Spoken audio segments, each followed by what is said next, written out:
Les détails des derniers moments des passagers du Titan, submersible de la compagnie OceanGate qui devait explorer l'épave du Titanic le 18 juin 2023, ont été révélés. La veuve d'un des 5 passagers revient sur la préparation de leur descente, alors que tous pensaient vivre un voyage exceptionnel à plus de 200 000 € la place. Les ultimes images de 2 des passagers du Titan, sous-marin parti explorer l'épave du Titanic et qui a fait une implosion le 18 juin 2023, ont été dévoilées par les médias. On peut y voir un père et son fils, l'homme d'affaires britannico-pakistanais Shahzada Dawood, 58 ans, et son fils de 19 ans, Sulman, très complices. Des images qui coïncident avec les derniers mots des 5 passagers lors de leur descente sous les mers qui s'est transformée en enfer. À mesure que le submersible plongeait dans les profondeurs, les passagers étaient dans le noir complet. La femme de Shahzada Dawood, Christine, a révélé au New York Times comme elle avait vécu ces derniers moments avec son mari et son fils. Accompagnée de leur fille Alina, 17 ans, elle se trouvait sur le bateau de la mission, le Polar Prince, et a fait signe à son mari alors que l'engin entrait dans l'eau.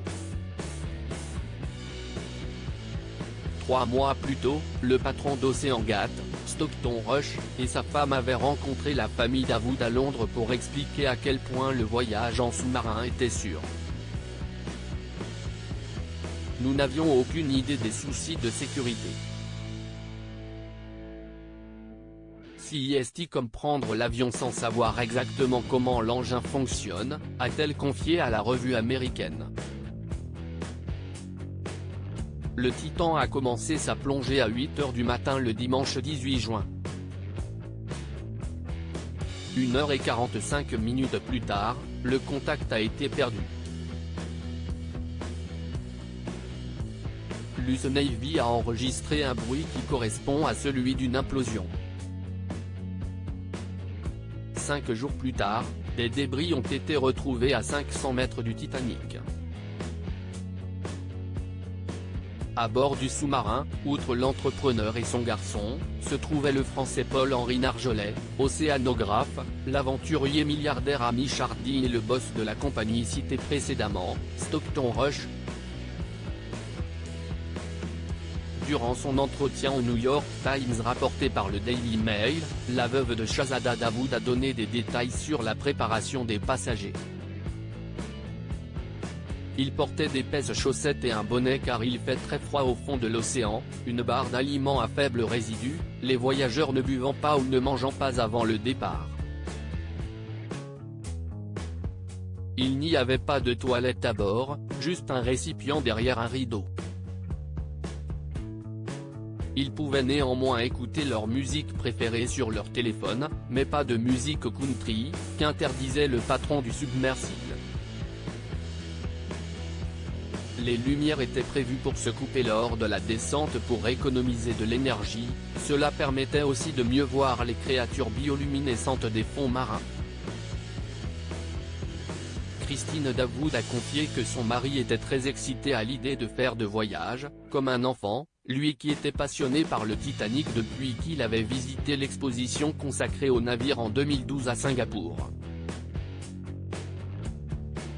Elle avait repéré une publicité pour OceanGate et son sous-marin et avait prévu de faire cette aventure avec son mari, un projet retardé à cause de la pandémie de coronavirus. C'est leur fils qui a décidé d'accompagner son père, espérant briser le record du Rubik's Cube sous l'eau. La tante du garçon avait de son côté déclaré qu'il avait fait le voyage pour faire plaisir à son père mais était terrifié à l'idée de partir. Équipés de vestes étanches et de bottes à embouts en acier, de gilets de sauvetage et de casques, les passagers ne pouvaient se déplacer facilement.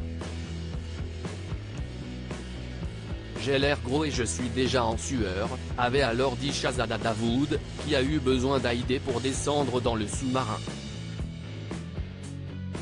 Peu après la descente, Christine Dawood a été informée qu'il y avait un problème et que la mission allait être annulée, que le sous-marin allait lâcher du lest pour remonter à la surface. Puis on lui a dit qu'on ne savait pas où se trouvait le Titan. Je regardais à la surface de l'océan, au cas où je les voyais remonter, confie-t-elle. Elle se trouvait à ce moment-là sur le vaisseau mère et le sera encore lorsqu'elle apprendra la terrible nouvelle de l'implosion. L'engin aurait été poussé au-delà de son taux de profondeur et aurait par conséquent craqué sous la pression, d'après les analyses d'Ed Cassano, le directeur général de Pelagic Research Service qui a participé aux recherches.